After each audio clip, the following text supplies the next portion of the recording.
Hello bachcho, let's read this question. The question says reactivity order of halides for dehydrohalogenation is। बच्चों इस question में A B C D चार options दिए हैं और पूछा गया है इनमें रिएक्टिविटी का ऑर्डर क्या होगा और हमें R I R C L R B R और आर एफ अलग अलग हेलाइड मिले हैं। हमें हमें अलग अलग हेलाइड मिले हैं और हमें क्या बताना है, रिएक्टिविटी का ऑर्डर बताना है फॉर डीहाइड्रोहेलोजिनेशन रिएक्शन। तो फर्स्ट ऑफ ऑल बात करते हैं इस क्वेश्चन के की कॉन्सेप्ट के बारे में। किसके बारे में बच्चों? इस क्वेश्चन के की कॉन्सेप्ट के बारे में। और की कॉन्सेप्ट क्या होगा बच्चों इस क्वेश्चन का? D hydrohalogenation reaction. What is the key concept? The key concept here is D hydro halogenation reaction. हमें पता होना चाहिए डीहाइड्रोहेलोजिनेशन रिएक्शन होती क्या है, तभी हम यहाँ रिएक्टिविटी के ऑर्डर के बारे में डिस्कस कर पाएंगे। तो डीहाइड्रोहेलोजिनेशन का मतलब क्या है? हाइड्रोजन निकल रहा है और हेलोजन निकल रहा है, तो हम ऐसे बोल सकते हैं removal of H x. Removal of H x बोल सकते हैं बच्चों। एच एक्स क्या है? बेसिकली एच हमारा हाइड्रोजन है और एक्स डिनोट कर रहा है हेलोजन को। तो रिमूवल ऑफ एच एक्स बोल सकते हैं डीहाइड्रोहेलोजिनेशन को। और ये एक काइंड की एलिमिनेशन रिएक्शन होती है। क्या होती है? ये एक एलिमिनेशन रिएक्शन है। इसको एक एग्जांपल से समझते हैं। एलिमिनेशन रिएक्शन है, बेसिकली होता है कैसे ये रिएक्शन, समझते हैं इसको। अगर हम बात करें, मान लीजिए हमने यहाँ पर कोई एल्काइल हैलाइड ले लिया। मान लीजिए कार्बन है, ये कार्बन है, इससे कोई हेलोजन अटैच है। यहाँ कोई ग्रुप्स R1 अटैच है, यहाँ पे कोई ग्रुप R2 अटैच हो सकता है। और मान लीजिए यहाँ पर एक हाइड्रोजन हमने इस मैनर में दिखाया है और एक हाइड्रोजन हमारा ये रहा। एक हाइड्रोजन ये रहा। तो ये हमारा एक एल्काइल हैलाइड है। होता क्या है, जब हम इसको एक स्ट्रॉन्ग बेस से क्या कराते हैं, रिएक्ट कराते हैं। तो बेस है बच्चों। बेस क्या काम करता है, यहाँ पर जिस कार्बन से हेलोजन अटैच होता है, इस कार्बन को बोलते हैं अल्फा और इससे नेक्स्ट कार्बन होता है बीटा। ये क्या होता है, ये क्या काम करता है, बीटा हाइड्रोजन को एक्सट्रैक्ट कर लेता है। ये बेस इस बीटा हाइड्रोजन को एक्सट्रैक्ट कर लेगा। मान लीजिए हम इस बेस को बी नेगेटिव से दिखा रहे हैं। मान लीजिए बेस है और इसको हम बी नेगेटिव से दिखा रहे हैं। तो ये बेस क्या काम करता है, इस हाइड्रोजन को एक्सट्रैक्ट करता है। जब ये इस हाइड्रोजन को एक्सट्रैक्ट करेगा बच्चों, तो ये जो हाइड्रोजन है बेसिकली, ये अपने दोनों इलेक्ट्रॉन्स यहाँ पर देगा, यहाँ पर देगा, और यहाँ से एक्स नेगेटिव निकल जाएगा। यहाँ से एक्स नेगेटिव निकल जाएगा। बेस ने अपने दोनों इलेक्ट्रॉन से इस हाइड्रोजन को एब्स्ट्रैक्ट करा। हाइड्रोजन और कार्बन के दोनों इलेक्ट्रॉन्स कार्बन कार्बन के बीच में शिफ्ट हुए और यहाँ से एक्स नेगेटिव निकल गया। तो यहाँ पर क्या प्रोडक्ट बन जाएगा, R1CH डबल बॉन्ड CHR। तो यहाँ एक एल्कीन बन रही है। क्या बन रही है? एल्कीन बन रही है।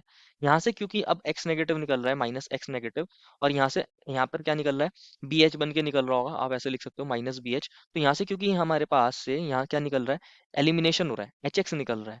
क्या निकल रहा है? हाइड्रोजन और हेलोजन निकल रहा है, इसलिए इसको बोलते हैं डीहाइड्रोहेलोजिनेशन रिएक्शन। और इसका एक नाम और भी होता है, इसको बीटा एलिमिनेशन रिएक्शन भी बोलते हैं, क्योंकि बीटा प्लेस से हाइड्रोजन जाता है। तो ये हमारे पास डीहाइड्रोहेलोजिनेशन रिएक्शन है। तो अगर आप ओवरऑल रिएक्शन के अंदर देखोगे, तो यहाँ कार्बन हाइड्रोजन का बॉन्ड टूट रहा है और इस वाले कार्बन और हेलोजन का बॉन्ड टूट रहा है। इस वाले कार्बन और इस वाले हेलोजन का बॉन्ड टूट रहा है। यहाँ से एक्स नेगेटिव निकल रहा है, एक्स नेगेटिव निकल रहा है। तो यहाँ से हमारे पास जो रिएक्टिविटी है एल्काइल हैलाइड की, वो किस चीज पर डिपेंड करेगी? यहाँ जो ये रिएक्टिविटी होती है, रिएक्टिविटी, ये दो चीजों पर डिपेंड करती है। एक तो बॉन्ड स्ट्रेंथ पर डिपेंड करती है, एक तो बॉन्ड स्ट्रेंथ पर डिपेंड करती है, bond strength of C X bond. जो यहाँ सी एक्स बॉन्ड है, कार्बन हेलोजन का बॉन्ड, उस पर डिपेंड करेगी। और साथ में किस पर डिपेंड कर रही है बच्चों? Leaving group ability. Leaving group ability, जो लिविंग ग्रुप कौन अच्छा है, लिविंग ग्रुप कौन अच्छा है, क्योंकि यहाँ से हेलोजन निकल रहा है, एक्स नेगेटिव निकल रहा है। तो लिविंग ग्रुप कौन अच्छा है, लिविंग ग्रुप कौन सा बेटर है? तो अगर हम बात करें बच्चों यहाँ पर R F, R C L, R I और आर बी आर के बारे में। आर एफ, यहाँ पर एक हमारे पास कौन है बच्चों, आर सी एल है, बेसिकली आर सी एल। एक हमारे पास आर बी आर होता है बच्चों, और एक हमारा आर आई है। इनमें सबसे जो बॉन्ड वीक होता है, यहाँ क्योंकि बॉन्ड वीक हो रहा है, जहां बॉन्ड वीक होगा वहां पर रिएक्टिविटी हाई होगी। अगर बॉन्ड स्ट्रेंथ कम होगी, अगर बॉन्ड स्ट्रेंथ लो होगी, तो हम बोल सकते हैं रिएक्टिविटी हाई होगी, रिएक्टिविटी हाई होगी। और साथ में अगर लिविंग ग्रुप भी अच्छा होगा, अगर लिविंग ग्रुप जो होगा हमारे पास गुड होगा, गुड होगा, तो रिएक्टिविटी हाई होगी। बस हमें ये चेक करना है, रिएक्टिविटी जो है वो बॉन्ड स्ट्रेंथ पर डिपेंड करती है। अगर बॉन्ड इजीली ब्रेक हो सकता होगा, तो रिएक्टिविटी बढ़ जाएगी। साथ में अगर लिविंग ग्रुप भी अच्छा है, तो वो लिविंग ग्रुप जितना इजीली निकलेगा, उतनी यहाँ रिएक्टिविटी है। तो अगर हम बात करें बच्चों, आरएफ के अंदर बेसिकली कार्बन और फ्लोरीन का बॉन्ड होगा। आरसीएल के अंदर कार्बन और फ्लोरीन का बॉन्ड होगा। आरबीआर के अंदर क्या होगा, कार्बन और ब्रोमीन का बॉन्ड होगा। और आर आई के अंदर क्या होगा, कार्बन और आयोडीन का बॉन्ड होगा। आप जानते हो बच्चों, कार्बन और फ्लोरीन, इन दोनों का साइज छोटा होता है, इन दोनों का साइज छोटा होगा यहाँ बेसिकली। तो ये जो बॉन्ड होता है बेसिकली बहुत स्मॉल होता है, बहुत ज्यादा स्मॉल होता है।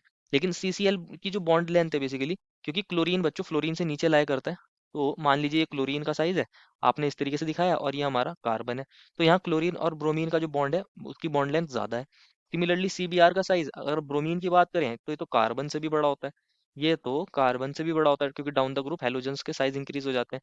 तो यहाँ पर बॉन्ड लेंथ और बढ़ गई हुई, और आयोडीन का साइज आप ऐसे समझ सकते हो, आयोडीन तो बच्चों यहाँ ब्रोमीन से भी ज्यादा बड़ा है। आयोडीन जो है बच्चों यहाँ ब्रोमीन से भी ज्यादा बड़ा होता है। तो सीआई बॉन्ड सबसे ज्यादा बड़ा होगा। अगर हम बॉन्ड लेंथ की बात करें, बॉन्ड लेंथ, बॉन्ड लेंथ जो है बेसिकली वो किसकी सबसे ज्यादा है बच्चों, यहाँ पर आर आई की सबसे ज्यादा, उससे कम आर बी आर की, उससे कम आर सी एल की, उससे कम आर एफ की। तो बॉन्ड वीक कहाँ पर होगा, बॉन्ड स्ट्रेंथ सबसे कम किस में होगी, बॉन्ड स्ट्रेंथ सबसे कम आर आई की होगी। क्योंकि आर आई का बॉन्ड बड़ा है, उसको ब्रेक करना इजी है। तो आर आई का बॉन्ड सबसे जो है वो बड़ा है, उसकी बॉन्ड स्ट्रेंथ सबसे कम, उससे ज्यादा किसकी है बच्चों, आर बी आर की, उससे ज्यादा आर सी एल की, और सबसे ज्यादा आर एफ की, ऐसा बोल सकते हैं। अब ये बॉन्ड स्ट्रेंथ का ऑर्डर आ गया, दैट मीन्स जो रिएक्टिविटी होगी वो सबसे ज्यादा आर आई की होगी। किसकी होगी, आर आई की होगी, क्योंकि इसका बॉन्ड ब्रेक करना ईजी है। सेकंड थिंग क्या इंपॉर्टेंट है बच्चों, अगर तो रिएक्टिविटी का ऑर्डर भी होना चाहिए साथ में। यहाँ पर क्योंकि एक्स नेगेटिव निकलता है, एक्स नेगेटिव निकल रहा है, अब ये एक्स नेगेटिव आई नेगेटिव भी हो सकता है, बी आर नेगेटिव भी हो सकता है, सी एल नेगेटिव भी हो सकता है, एफ नेगेटिव भी हो सकता है। अगर हम एफ नेगेटिव की बात करें बच्चों, यहाँ फ्लोरीन का साइज ये है, ये इस पर नेगेटिव चार्ज आया है बेसिकली। अगर हम एफ नेगेटिव की बात कर रहे हैं तो इस पर नेगेटिव चार्ज आया है, फ्लोरीन का साइज इससे बड़ा होता है, इस पर नेगेटिव आ रहा है, ब्रोमीन का साइज इससे बड़ा होता है, इस पर नेगेटिव चार्ज आ रहा है, और आयोडीन का साइज बच्चों इन सबसे बड़ा होता है, तो इस पर नेगेटिव चार्ज आ रहा है। जिस क्योंकि हमारे पास आयोडीन का साइज सबसे ज्यादा बड़ा है, तो इस पे चार्ज बहुत इजीली डिस्पर्स हो जाता है, बहुत इजीली डिस्पर्स हो जाता है। उससे कम बी आर नेगेटिव में चार्ज डिस्पर्स होता है, उससे कम सी एल में, और उससे कम बच्चों यहाँ एफ नेगेटिव में चार्ज डिस्पर्शन होता है। तो यहाँ क्योंकि आई नेगेटिव में इजीली चार्ज डिस्पर्स हो जाता है, तो सबसे ज्यादा स्टेबिलिटी की अगर बात करें, तो जो आई नेगेटिव है, आई नेगेटिव बच्चों कंपैरेटिवली बहुत अच्छा ज्यादा स्टेबल है as compare to B R negative, as compare to C L negative, और C L negative F negative से ज्यादा। तो जो लिविंग ग्रुप एबिलिटी है, जो लिविंग ग्रुप सबसे अच्छा कौन है, तो लिविंग ग्रुप भी इनमें सबसे अच्छा आई नेगेटिव है। लिविंग ग्रुप भी इनमें सबसे अच्छा आई नेगेटिव है, उससे कम बी आर नेगेटिव, उससे कम सी एल नेगेटिव, और उससे कम एफ नेगेटिव। तो बच्चों लिविंग ग्रुप भी आई नेगेटिव सबसे अच्छा है, और यहाँ पर बॉन्ड स्ट्रेंथ भी आई आर आई वाले की सबसे जो बॉन्ड स्ट्रेंथ है वो सबसे कम है। तो रिएक्टिविटी बच्चों हमारे पास रिएक्टिविटी का भी ऑर्डर किस, बॉन्ड स्ट्रेंथ और लिविंग ग्रुप एबिलिटी के बेस पर बताएं, तो आर आई की रिएक्टिविटी सबसे ज्यादा होगी, उससे कम आर वी आर की, उससे कम आर सी एल की, और उससे कम आर एफ की। क्योंकि बच्चों आपने दोनों रीजन देख लिए, आर आई का बॉन्ड बहुत ज्यादा वीक है, उसको बॉन्ड ब्रेक करना ईजी है, और आई नेगेटिव अच्छा लिविंग ग्रुप है, उससे कम बी आर की हमारे पास लिविंग ग्रुप एबिलिटी होती है और रिएक्टिविटी। तो ये ऑर्डर आना चाहिए। इसको चेक करते हैं कहाँ मिला है बच्चों, ऑप्शन में R I R B R C L R F, correct order मिला है बी में। कहाँ मिला है, बी में।